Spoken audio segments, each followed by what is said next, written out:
or who is recalling the last session? Anyone? So we started our unit number 1, Java networking. Is my screen visible?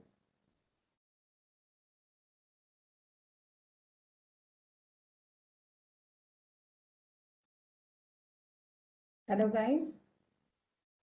Is my screen visible? Am I audible? Yes, ma'am, visible. Okay. And I hope this time my voice and everything is clear. Fine. So last lecture, we discussed about a scenario where we have Megan program which was accepting 2 numbers, right? So we discussed that when we have client server programming, we'll go either with connection oriented scenario or we'll go with the connection less scenario. In both the cases, we have to use the socket for the communication. And in the very first lecture, we discussed that socket is an endpoint of communication between 2 devices. Along with that, we said that when we have client-server communication, we are going to use the input stream and output stream for the communication. Fine. And we discussed that to have the any operation between the client and server, the major 2 operations which will be carried out will be read and write operation. And for that, we said UTF will be used, and for that, we do have write UTF and read UTF, which are the methods available in data.io.data output stream and java.io.data input stream. Fine. And then we had a small discussion about the program. We said that when we have a socket, we are going to have 2 type of sockets to be deal with when it is connection oriented application, which is server socket and socket class, right? And we said socket class is having get input stream, get output stream, and close method, and socket server class is having the accept and close method. Up till now, anyone has having any doubt, any question, anyone? Any doubt, any question? Guys, just acknowledge.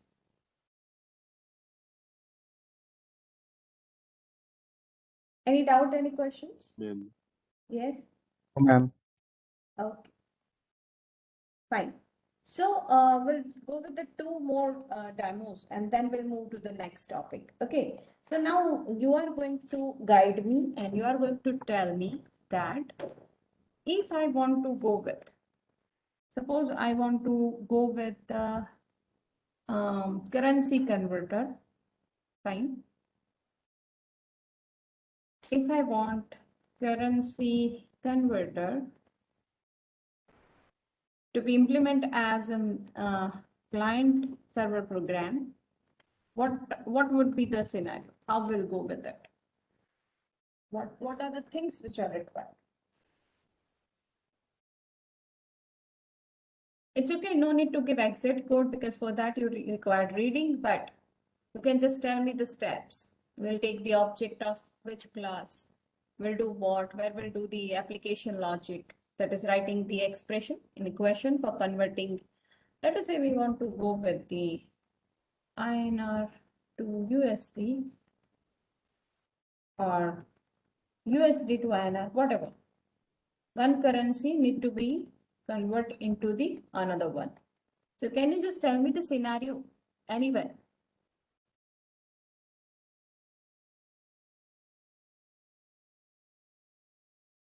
Ma'am, we can pass the data from client to server, and after server has received the information, we can process that side and just send that output to client again. Yeah, that's fine. But now I'm being very specific. I'm asking you the classes and objects required from JavaNet package. So we are going to import java.io, java.net.star. And to have the input stream and output stream, sometimes we need to write operation and read operation, data input stream and data output stream, right? So we'll go with the io.star. These are the two things. So now I'm asking like which all classes from these two packages we are going to use. Ashish, I guess rest of the people are not facing the problem. So please check from your end. Guys, Ashish is saying my voice is breaking. Is it so? Is it so? No, Well, ma'am. Okay, no, ma'am. fine. So what is there at the client side? We'll take it. Yes, ma'am, it is breaking. Plus. Who is there? Who else is feeling it's breaking? Hello. Ma'am, your voice is breaking. Yeah, may I know your name? Who is saying that? Ganetu. Yes, Again. yeah, I am, ma'am. Your voice is breaking. But I guess everybody is not feeling that. Third time, it could be the problem from your end also. How many students are facing the problem? Can you write in the chat? Is it okay? If it is okay, say just okay. Otherwise, say For not me, okay. it's okay, ma'am. For me, it's okay. Write down just okay in the. I have not move even 1 centimeter, Ashish. I'm standing like, and I'm using lens, so there's no problem of network connectivity. Okay. So Ravi Kumar is saying first socket implementation, then write UTF, then read UTF, right? Okay, fine. So let us see that scenario. So client side will create a socket. Server side will create a server socket, and then for that server socket will use the socket object to accept the connection. Fine. So we'll use the method accept. Right? Now, at the client side, we have to ask user to enter the currency one source currency, right? One currency which you want to convert. The currency to be converted, we will take in a scanner class object. Fine. Now, whatever is there, whatever currency is there, we need to send it to the server.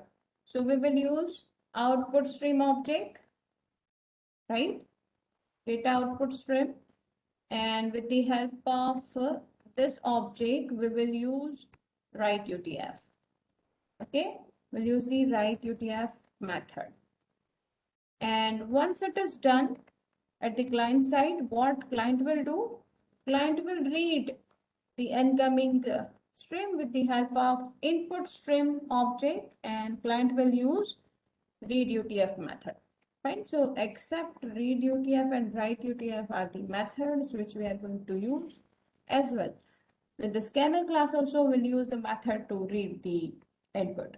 Now whatever is the currency, we'll write the expression, the conversion expression, arithmetic expression we will write over here, right?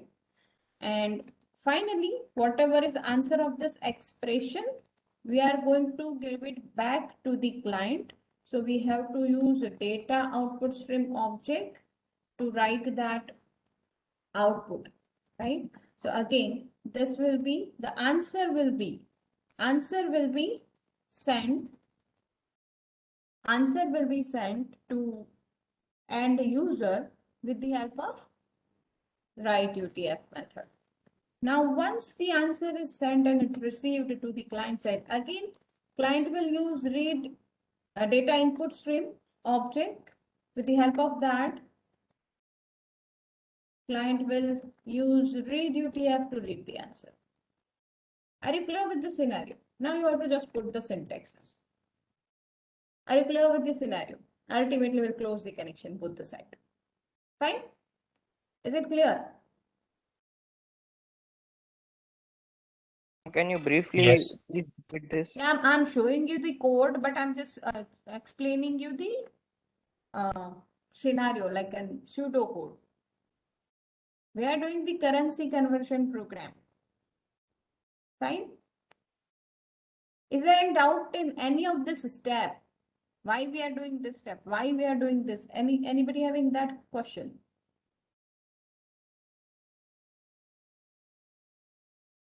Anyone having that question? Ma'am. Okay. So now let us see that program, currency conversion.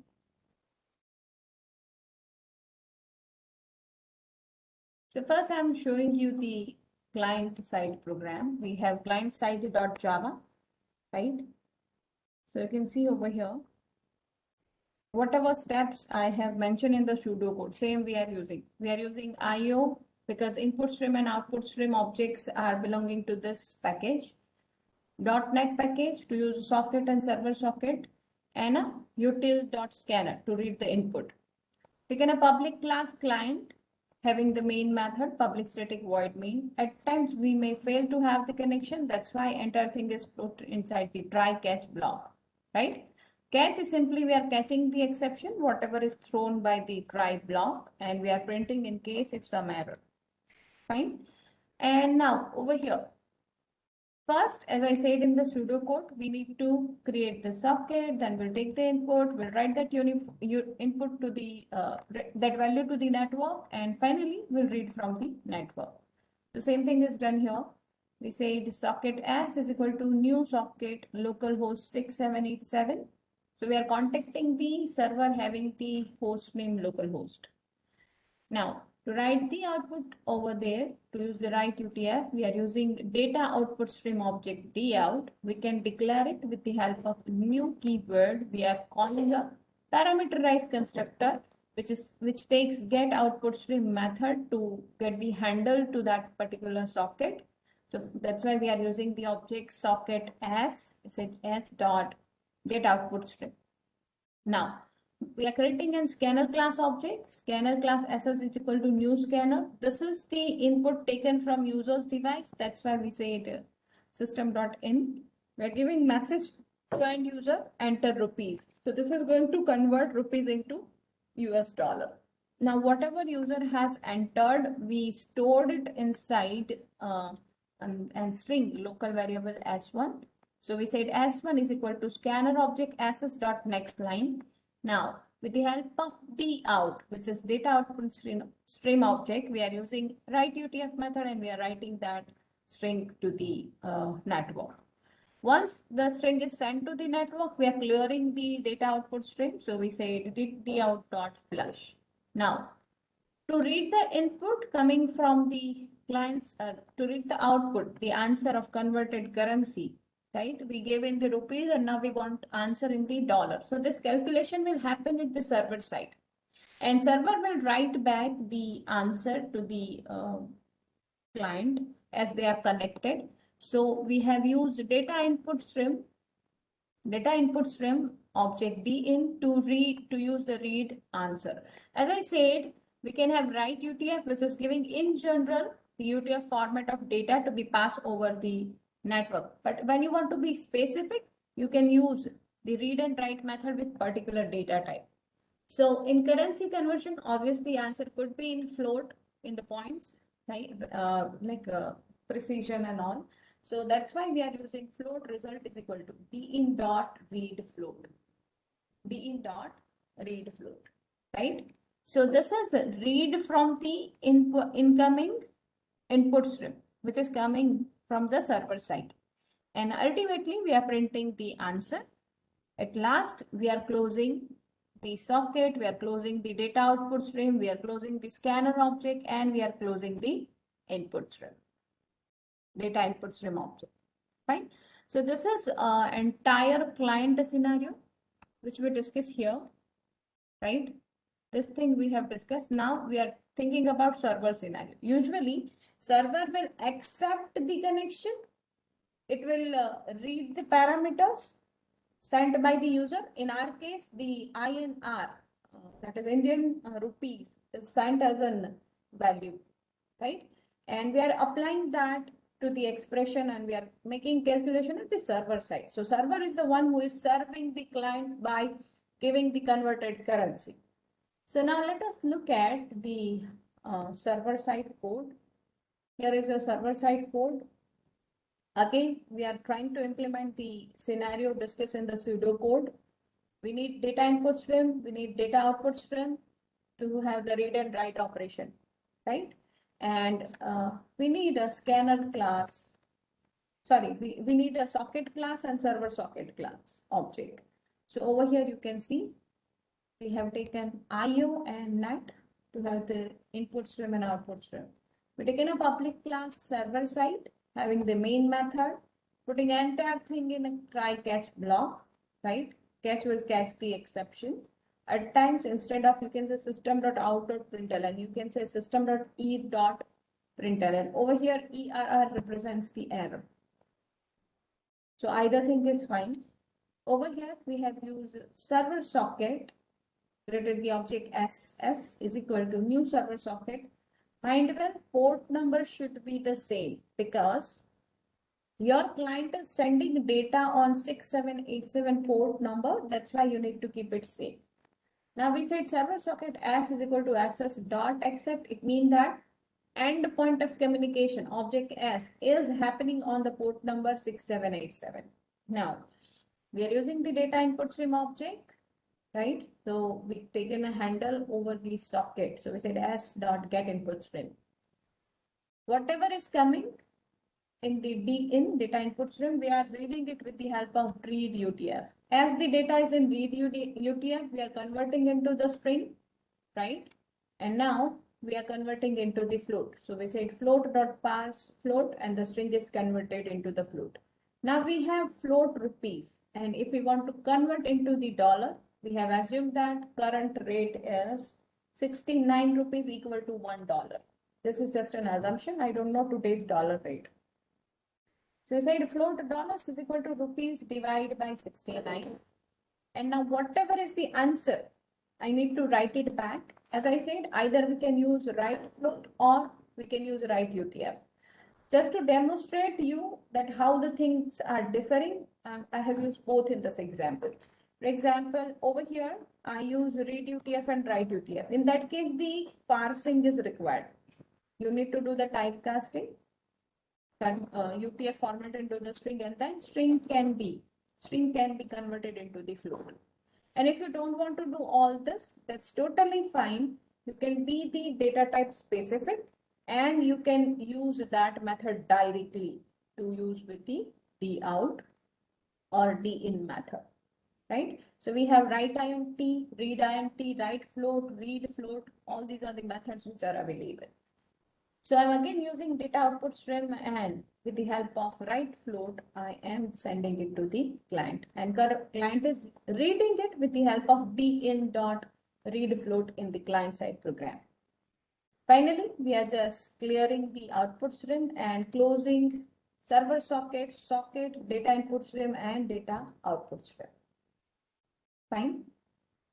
Is the code clear, everybody? Is code clear to you all? Any Yes, ma'am. doubt? Any doubt?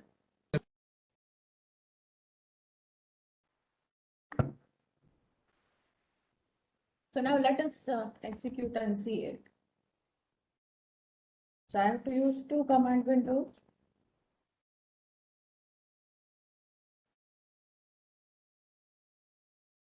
First, always we will run the server side program. I have already compiled it, so I'm not compiling it and I'm directly running it. Okay, now server is waiting for connection. That's why that cursor is keep on blinking. Okay, now in the second window, I am executing the client side program.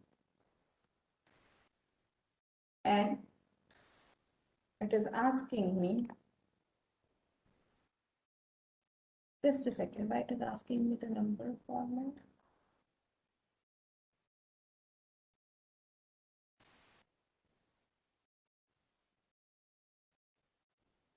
Guess something wrong with the class file. So let me just compile it. So I'm deleting the old class file because something weird is coming in the output.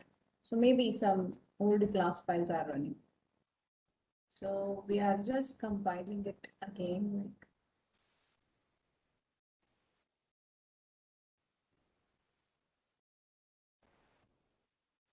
So I'm writing Java C space server side.java.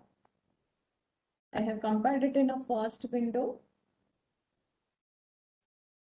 and it is waiting for the connection. Now in the second one, yeah, you can see it has compiled, no error. So I'm running it. Let me clear the screen. And now I'm running it. Java. CLS is the command to clear the output screen. So now I'm running server side. Okay, so now it is blinking. It means it is waiting. Now let me clear the screen here. I'm running a compiling client side program. Okay. As you see, there's no error. So I am running it. Now it's asking me enter rupees. Let me enter 100. We assume that 69 is the rate. So what would be the answer? Dollar is equal to rupees divided by 69. Fine. Can you see here? 1.44 something. Fine. Everyone? Is it clear? Yes, ma'am. Yes, ma'am. Now, if this is clear, now let us think about the more scenario and just think about. Suppose what you want now is we want to implement a simple chat application. Simple. I'm not saying that professionally we are going to design a chat system. That will take a time, but we are not into that because we are just at the initial level. We are learning the things. Suppose I want to have two-way communication. So what will be the changes? What will be the changes? Obviously, this expression will be removed. We don't need any calculation. What we need is client and server. Fine. How and what changes we will do? What all are is required? Any idea what things are required? Anybody? Just think about it and just share.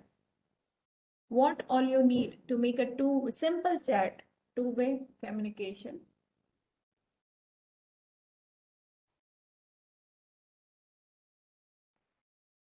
Anyone?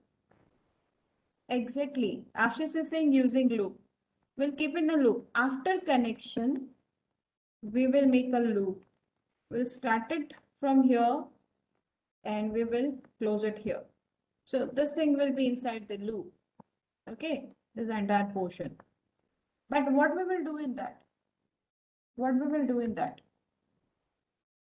Exactly, Ashish is saying scanner at the server side also, right? Scanner at the server side also, fine. Now what we will do exactly, listen, we'll have client, we'll have server. On the same port, we are going to make the connection. So these are the common steps. We'll take a server object, server side we will in the client machine.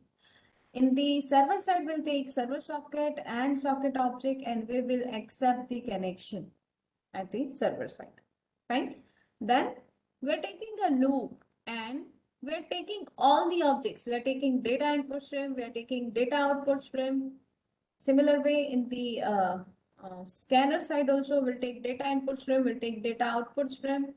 Fine. Because what we want is whatever client is saying, we need to display it. So both the side, along with the read write and read write operation, we want read UTF and write UTF, and for that we required data input stream and data output stream object.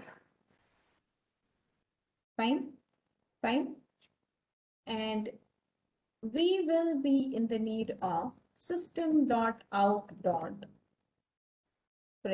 Whatever you are reading, you will print it and you'll say over the client side, server says, right? And then you will display whatever value you have read from the in a variable, right? Similar way, in the client side also, when client is reading the input stream, you have to display. You will say that client says, right? everything is same except you have to put it in a loop because we need to keep on chatting going on. Fine. So let us see that simple chat application. Mind well, this is in your syllabus also, lab syllabus. So if you are liking this discussion, what you can do is you can try your own. You'll get very good help from the internet also. If you're getting this discussion, surely you should try it. Okay.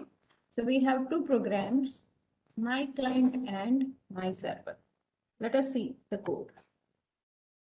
Obviously, we require .NET and .io package. This is public class my client. We said public static void main throws exception.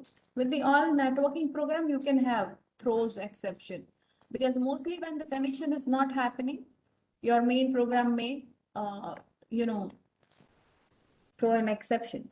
Now, we're creating a socket and we are trying to communicate to the server whose name is localhost. We are trying to get connected on the port number 33333. Okay. Now, as I said, we require the reading, we require data input stream, and we require the data output stream. So over here, we have taken all three objects. Data input stream for read UTF, data output stream for write UTF, right? And we do have buffer reader. This is just to show you. Either we can go with the scanner class or we can go with the buffer reader class. So I said buffer reader, BR is equal to new buffer reader.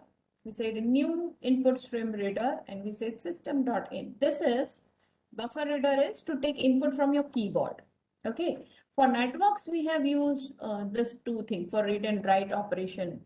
Over the network stuff, we are using the objects of data input stream and data output stream. This is for local system. If client is entering something from the keyboard, program should read it. Now, what we are doing is we are taking two string variables, string and string 2. I need one object to just to have, a reading value of a client server side to be stored because we need to display it, right? So over here, we are taking one value that is to read the input from the keyboard and str2, this is to read the value coming from server. Now, at the client side, we are giving the message. Enter message for server. This will display it only one time because we have kept it outside the loop. This is our loop. Okay. Now, when this program will run for the first time, obviously client has to initiate the connection. Server is always ready. It is always listening mode to accept the connection. So once the client is entering the first message, right? And if the string is not string, which is being entered, right? So string is first time null. So obviously first time it is not stopped. So at that time, we have to take it from the keyboard and we have to write it to the network. Are you getting the scenario? We are reading from the keyboard. Local variable str is equal to buffer reader object br dot read line. Now, whatever user has entered, that we are giving to the data output string with the help of write UTF. So that local variable string we are giving to the network. Fine. Now, we are saying bout.flush. So now output stream is clear. Now this is, one like a synchronized scenario. So what we are doing is one message is sent to the server. Server will read it. Server will reply. Again, client will send a message. Server will read it. Server will type something. Again, client will read it. Right? So this way the chatting will happen. Now, this is local variable string 2, which is used to read. So we are saying dim.read UTF. right? And whatever is coming in the data input stream from the server side, now server would have used buffer reader or scanner object, and with the help of that from the keyboard, user would have entered something and written back using the write UTF over the network. And this is client which is reading those messages, right? So we are displaying the message. We say server says.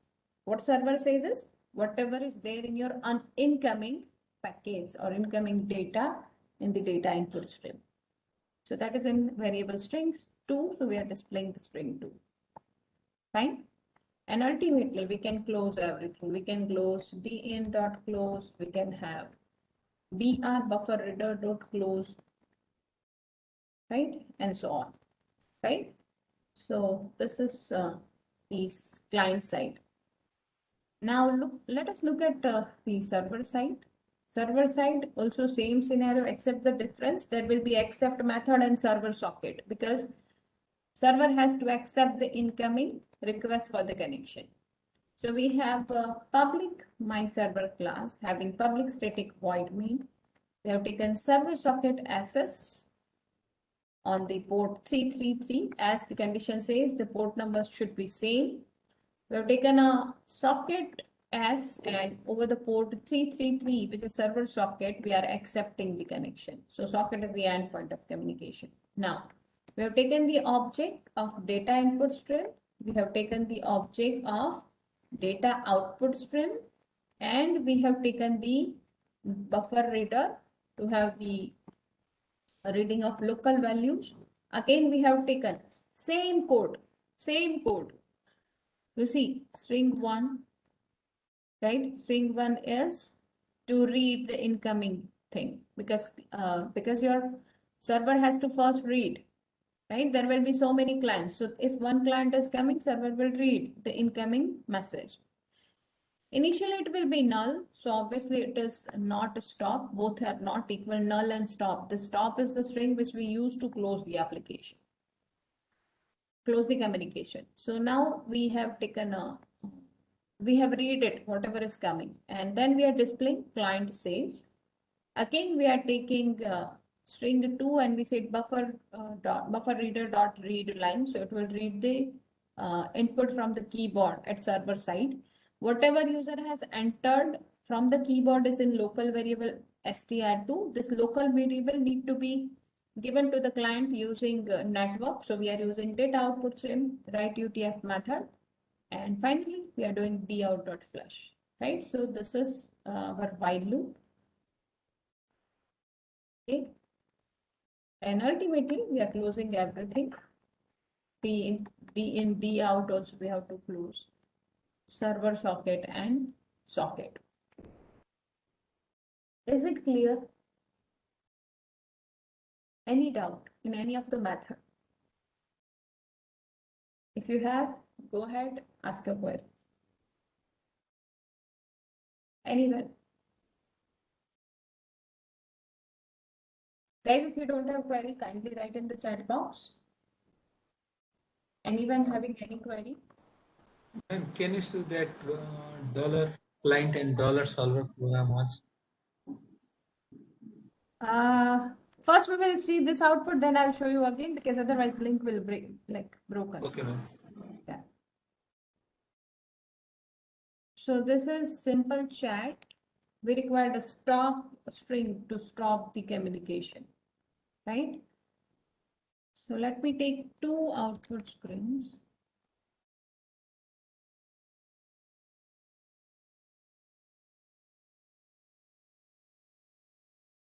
So here I have 2 command window. In the first one, let me if the client program, so I'll say Java C my client, the programming my client dot Java. Okay, be in, I just change it. Be in semicolon is missing. Okay, we are doing that. Be in dot close. Now you can see here. It has compiled, right? Now this is server side. Now, sometimes we do that, right? By mistake, we will run the client program where our server is not running. In that case, you will have error. You will have the exception, connection refused, refuse to connect, right? Because server is not available. So that is the usual practice. First, we have to always run the server program. So let us compile Java C my server Java. Okay, now I am running the server program first. I'll say my Java my server. Okay, cursor is blinking. It means that it is waiting for the connection. Now I'm in the first window and I am running my client program.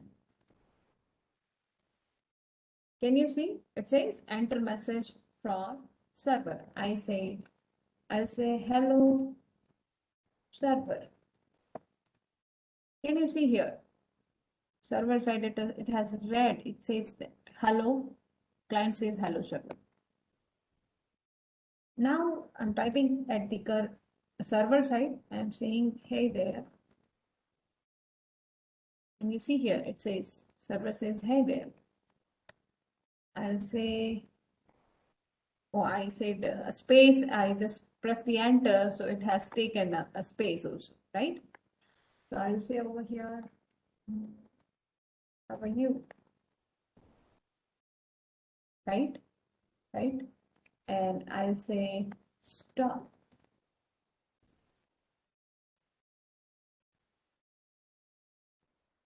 Just a second, guys. Can you see if we are closing simply, in that case, it will give us this type of thing, right? So what you have to do is, this chat application need to be closed gracefully.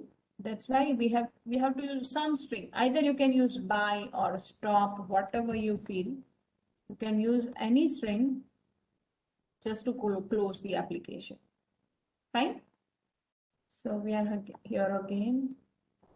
Let me run Java my server. Waiting for connection. I'm saying Java my client.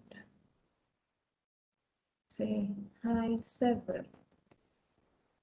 Here server says hey there. Here client says how are you? Here server says I am fine. What about you? Here will say stop. Okay. So it will stop the execution. Fine. Fine. Is it clear, guys? Is it clear? Any questions? I wish you should try this. Today our channel is on, so I'll be able to, upload all your day's material at the end of the day. So don't worry, I'll be uploading your videos today. Fine. Ahmad is asking, hold on. Ahmad is asking, ma'am, why scanner is in the server side? Can we have two clients connected at the same server? Ahmad, absolutely, in real life application, we will have two clients connected to the same server.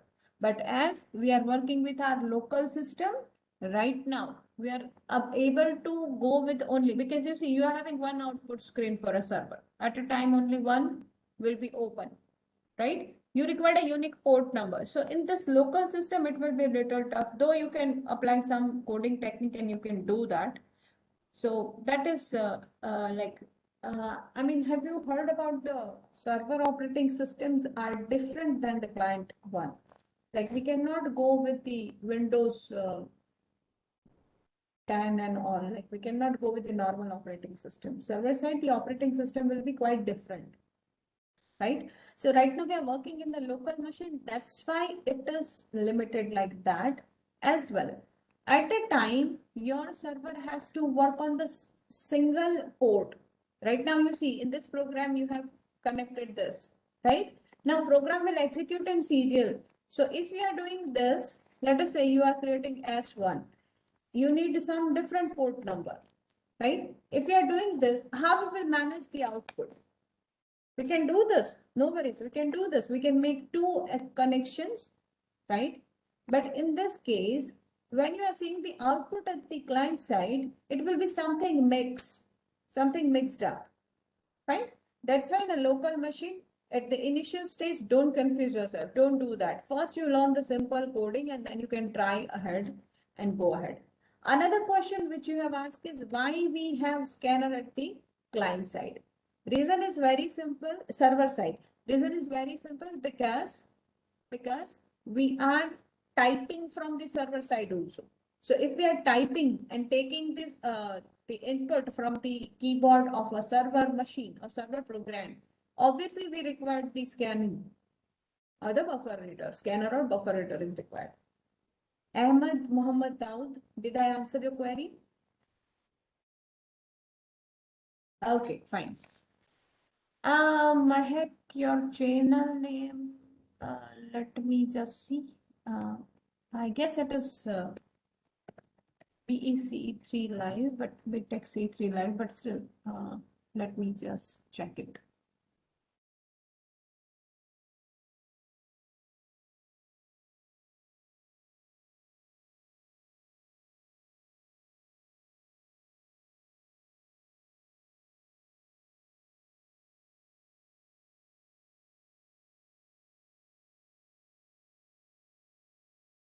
It is BTCE3 Live. And you will have the playlist also over there. So we can prefer this.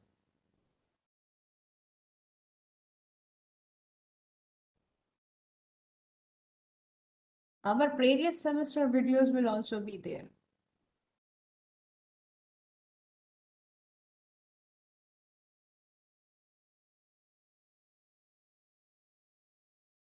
Right?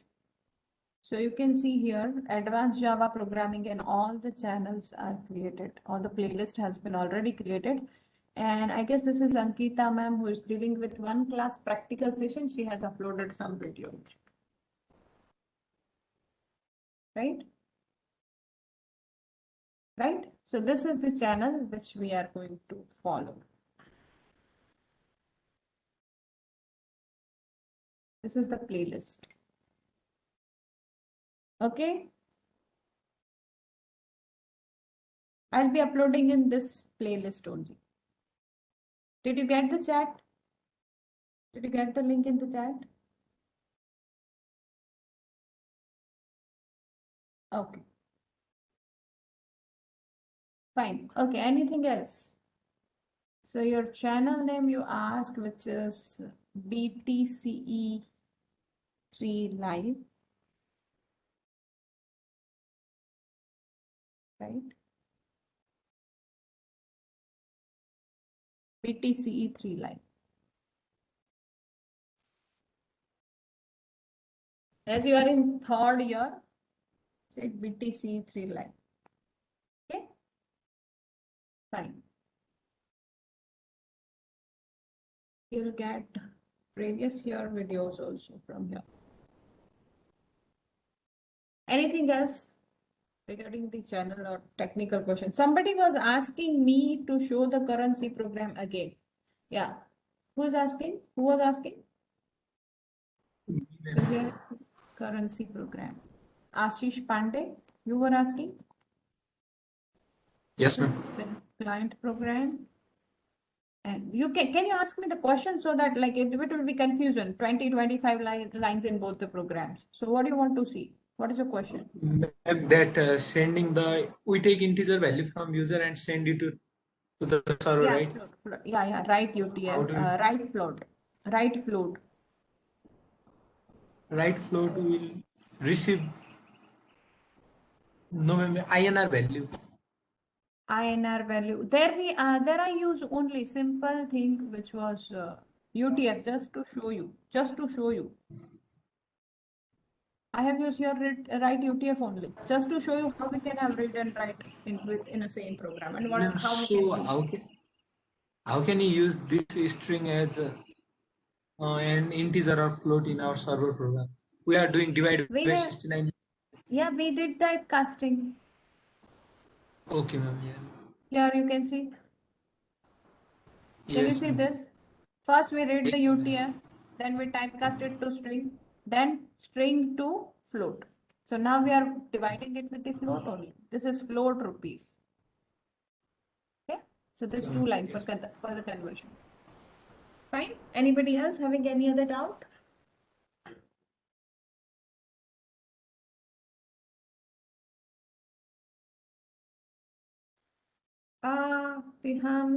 Tilahun is saying, ma'am, in chat, there is no need server at the middle. No, right now we are just going with the simple chat. This is not real life application, but this is just to make you understand how the real life situation will work on. Usually the chat which is going to be saved in the database, there we require the next server.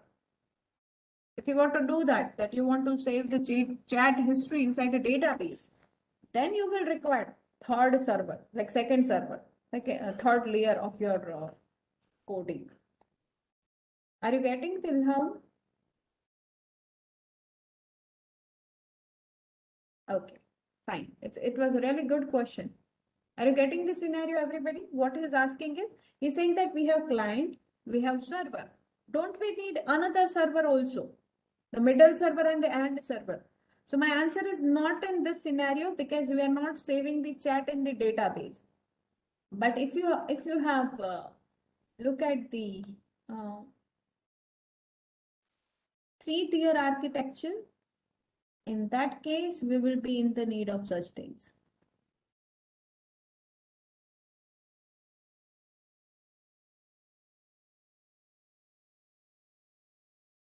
To understand this, everyone, what you were doing in the first core Java was the simple program, taking input, doing some calculation and giving you the output. And then you moved to 2-tier. So that was single tier software. Now, then you move to 2-tier where you have a client program and you have a database tier or some other server. Right now we are working with 2-tier software architecture. Tilhaun, this is for you. Tilhaun, this is just to clear your scenario in a more clear way. Okay. Are you there? Okay, fine. Now you see, this is what we are implementing right now. Instead of database, we have server program. So we have client.java and server.java, right? So this is 2-tier software architecture. Now, when we have middle server, at that time, usually we are going with this is your unit 3. Don't worry, we will go into the detail. This will be the scenario. You will have client.java, you will have server.java, and your server will talk to some another server also, right? Or it could talk to database.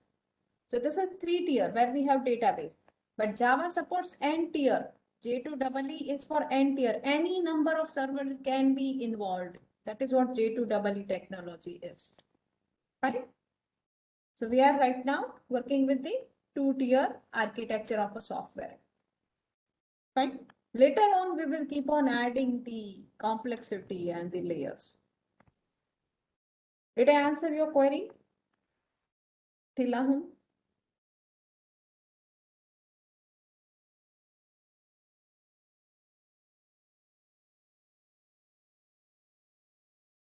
Ahmed is asking, also ma'am, can you please upload the example code so we can try it?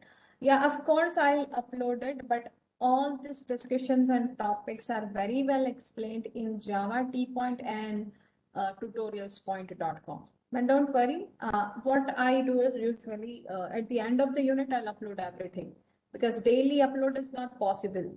So I'll see whatever examples I'm delivering in the session. At the end of the unit, I'll be uploading PPT as well as all the examples. Fine, Ahmed? Meanwhile, you can refer the online resources. Okay, Ahmed?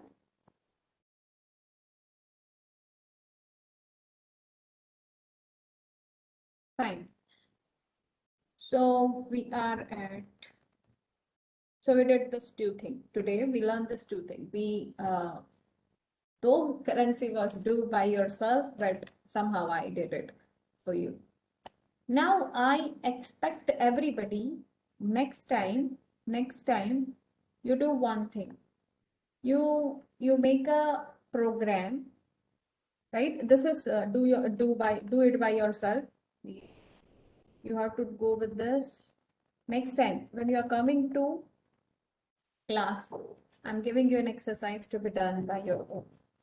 So try to do it. Okay. What you have to do is understand the scenario. Client will enter height and weight. Okay, height and weight. And this two thing will go to the server. Server will calculate body mass index. I hope everybody is aware what is BMI. Yes or no? In case if you are not aware, just Google it. There are two ways to calculate body mass index. Body mass index gives you whether you are obsessed or you're underweight or you are overweight. Fine. So you can just go with the body mass index equations which are available. Fine. So here is the equation. It's very simple. It's not that tough. Okay. Can you see this? There are two ways. You go with one way. I'm not asking you to go with both the ways. You can go with any one way. Can you see this? BMI equal to weight divided by height square. Weight is in kg and height is in meter. Okay.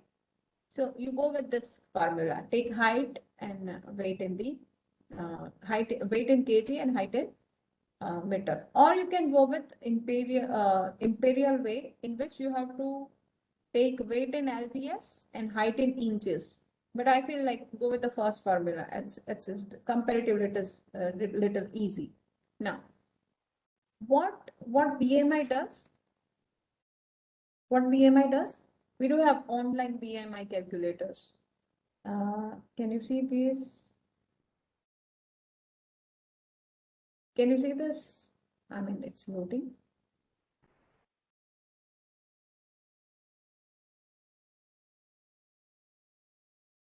What it is saying? Enter height. I said 5 and inches. Let us say 3. You have to just take in meter. Don't go with feet and inches and all. And I am entering some weight in pound. When I click on BMI, it says 9.7, right? Now you see here, there is category given. Can you read this? I think you should use this. Everybody save this link. You can refer this to understand. What you have to do is, you have to just give a message to user. You are going to give two things. You are going to give user the weight and the category.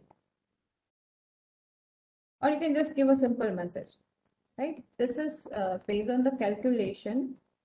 You'll do the calculation at the server side and you will say the category to user.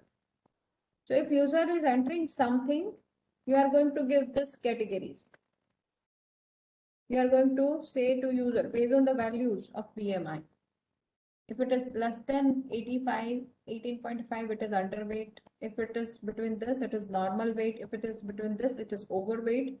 And if it is 30 or more than that, what is 30 and more than that? That is your weight divided by mass, right? That's the equation. Yes or no? What is the equation? What was the equation? Equation was weight divided by height square, right? Weight, you have to say divide by height into height. Next time, make this program, right? Based on this, you have to just give message to end user. You are overweight, you are underweight, whatever is the answer based on the input value. Are you clear with the problem statement? Yes or no? Are you clear with the Yes, ma'am. problem statement? Whatever user is entering, you have to just say you are underweight or whatever. Okay. So I expect next time when you're coming, come up with this solution. So that's it from my end. We are almost done with the socket and server socket related discussion. Next time, when we'll be coming to the class, at that time, I'll explain how to go with connection-less scenario, where acknowledgement is not required. In such cases, when we usually go for the broadcasting kind of applications, where two-way communication is much not demanded, you can go with the or where the application is not bothered whether client is receiving the message or not. We'll go with the connectionless scenario, and for that we require two classes, datagram socket and datagram packet. So next time we'll be discussing this. Okay. Any other doubt, any other question? This is your do it by yourself. You have to do it, and if you're facing an issue, you can take help from the internet and just come up with the solution. Tomorrow I'll see the solution of everybody. Okay. So that's it from my end. If you have anything to ask, you can ask the question. I suggest that refer the website which is given in the link for understanding how BMI works. Okay. That's it, guys.